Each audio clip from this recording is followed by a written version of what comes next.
Hey, what's up everyone? It's Dolbeck today for a Hatchet Firestaff build in New World Aeternum. The Hatchet Firestaff build have a really nice burst, really nice movement. With this build you can outplay the people around. I love it. And you see, with the distance throw, you not only take distance from your enemy, but you root them and you slow them and you gain a haste. There's some ability on this build that make it like a top tier build. Take the refreshing torrent as example, one of the best haste and burst in the game. The berserker give you the empower, the haste once again, like those ability game changing. And then you get the Firestaff, one of the best weapon in game. But its scale of strength this time because of the Inferno. So it may be a bit less harder, but still you got the 15% damage buff from the Inferno to make it fair, and then pair with the Hatchet, one of the best weapon. This build is viable in light armor and medium armor. I will show you the build guide for the medium armor, but in this clip I did the exact same thing for my build but in light armor. So I use a bunch of uplight gear and I put some shirking heal and defense perk on it, and then bam, I did that. But remember, the tumbler feet trap are better for medium armor build. Maybe with the winged leather shoes or something else you could do better in light armor. I just took what I have, and the tumbler, you know, it's just so good. On the Firestaff there is two ability that are very good, and you have the weapon perk with it. If you use empowering fireball, you gonna use the weapon perk with it. Same with the refreshing pillar of fire. And in this build your third ability gonna be a burnout. You can use the weapon perk, but I don't. The weapon perk of burnout gonna give you a fortify, and for the people who like to burn out into a clump, it's gonna be good to have the fortify. But on this build I use it mostly as an escape and just a pass through people, you know. On this I could be putting shirking heal or conditioning or freedom, anointed leeching, anointed potion. That depend on your build. You're gonna use stuff like anointed leeching if you have the blood drinker. The blood drinker is an artifact ring, and I think that the anointed leeching is made for those type of build right there. And the anointed potion gonna be more for the endless thirst earring. You're gonna see in this build right now I have the justice earring, but there's another artifact called endless thirst, and the anointed potion could be more for the endless thirst build. So you're gonna see on this one I have no anointed or new perk, and there's another new perk that is good. It's Vital Synergy. That's gonna help you survive mostly in group fight. Outside of group fight, maybe you don't even need it. Maybe it's not even meta outside of group fight, but for group fight I would recommend it. So the hatchet, it's kinda quick. You can have Sundering stack on your hatchet. There is that perk too called Hasted Vigor. Having one stack of this is a game changer. Don't sleep on it. In this method the slash conditioning is pretty good, so having a bit of this, it's a good thing. As you can see, I just put some uplight gear. The uplight you're gonna get it from Gorgon. Gorgon is a red that is easy to run and to find a group if you have a good build. You're gonna make an evade rapier build with like the finisher, and then you're gonna be able to run Gorgon and get your your applied gear pretty easy. And before doing that, you can go for the Azot Crystal gear. It's a bit like the Uplight, but 700. It's the same thing. It's good like the Uplight, but a bit less gear score. And it's from the dungeon. So you just go do a couple dungeon, get some Azot Crystal gear and filler piece. And then you go do the Gorgon to get like the end game content with it. And then, yeah, the tumbler feed trap are very good, very good. I would put a flame conditioning stack on it, because right now having one flame conditioning, one slash is meta. You can have more, but I would say that you want one of each minimum. On this build, I would probably add a Stead Vigor, that could be a nice thing, and a new perk that give you the stamina. So today I show you an Inferno build. Instead of Frost Attunement, you can probably put Alacritus Punishment, that could be good for this meta. Or a weapon perk, if you have no weapon perk on your armor and you don't want to waste armor piece to put a weapon perk on it, you can put like Empowering Firebar or Fire Pillar on your Inferno. And then I got this from the wheel at CK. You can get a better one from the worm with Vicious, or you can craft it with the Gorgon stuff, but this is a really good filler for me and I feel kinda powerful with it, even if it's not best in slot.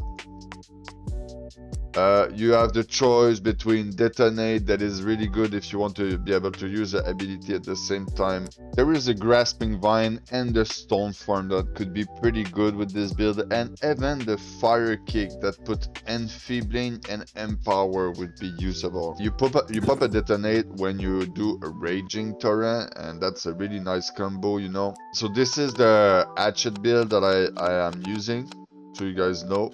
You got some stamina gains, and then on my amulet I put slash protection, because like I said, it's a slash protection meta right now. You can have fire protection or whatever you think, like trust, that depend on who's your opponent. And then on this amulet there could be a couple good options that could be usable, like Divine Health with stamina recovery would be good too. Or there's a perk that makes the potion it harder when you drink them. So there's a couple good options for the amulet, but since I use the uplight, I kinda have to put slash on it. But slash right now is a really good overall. I put the turquoise gem on it because right now, if I can reach my 10% elemental resistance, I have 15% slash, so it's a sweet spot. After that, I don't... If I go in a war, maybe having a Jasper in could be good for the strike conditioning, but right now I don't think like I'm gonna fight too much hammer and stuff like that.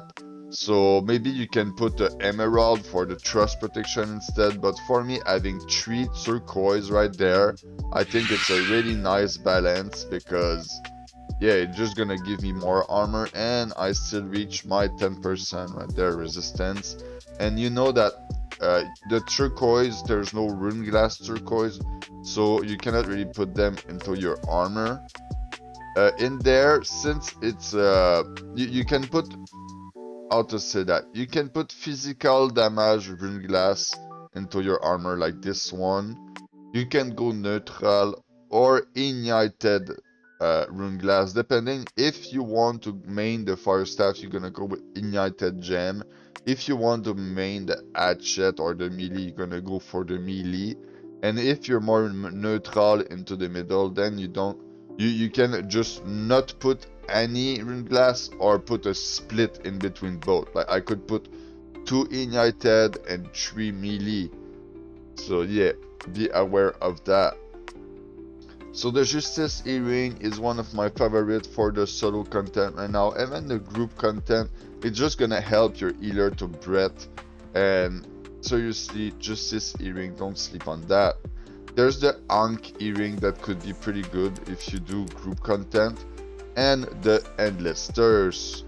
if you can put an elemental gem into your hatchet. I would not recommend it, and go with the elemental band, but I did not do enough tests to support that. Maybe you can go with your full ignited gem and then use the elemental band and put the fire gem in. But even then you need multiple different elements to pop the elemental band, so that would not even be good. You would need to put like amber into this or something. So yeah, I would not recommend the elemental band for this build, but it's still viable. The Blood Drinker is viable for this build, mostly if you think you're gonna main the hatchet. So the attribute, you can go between 150 con to 200 con, mostly for OPR and 3v3. But if you go somewhere like in open world and there's gonna be huge Zerg fight and you have chance to get melted down, then you can go up to 350 con, put the rest into strength, and just act as a frontliner for your team. You see, the hatchet have this so much ace that you're gonna reach the front line and be the frontliner a lot of times. So in open world, having 350 con is not a big deal, mostly for the group fight, because in the group fight, what matter at the end is the end of the kill too. You're gonna be able to finish the kill, because your goal is to end the kill on the ground in open world, and to survive as long as possible, to give some play to your teammate. And if you can act as a bait, do decent DPS, because you will do decent DPS even with 350 con, because the Inferno gonna help you do more DPS with your hatchet, and the hatchet scale good of strength. So yeah, you will have an impact even at 350 con in medium with this build. But I would recommend between 150 con to 200 con is the sweet spot if you are a good player and you have really huge confidence into your skills. So I will show the weapon mastery one last time. You can trade the combat speed right there for the empower, or you can trade the catch right there for the empower. It's your choice. For me, since I'm in medium armor and I go a lot into the clump, I'm gonna take a lot of damage. So it's why I took this one off for this build, but usually I keep this on when I'm in light armor. For the hatchet build, it's a aced build. You got some aced from the refreshing torrent. You got some aced from the throw. You see the distance throw, social distancing is not only a route, it's a aced. Look, the route is there, okay? It's the last passive. There's a aced for 6 seconds into it. It's a huge aced, okay? And it throw you backward, and it put a slow. 30% slow on your enemy and 20% haste on you. If you want to create a gap between you and someone, I think it's maybe one of the best ability. And if you want to close the gap, then it's one of the best abilities. So it's one of the reasons why this hatchet build is one of the best for capture the flag. It's just that you have a bit of everything. You got the damage, you got some stamina regen, you got the ace, the slow. So it does a support and DPS role at the same time, and you're tanky. So I would sell this build to anyone, mostly to just the people who like to enjoy a bunch of different builds.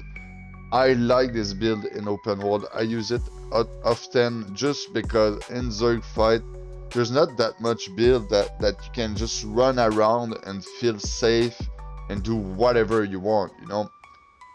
So on this, I want to thank everyone who watched this video. I wish you a good day. Peace out.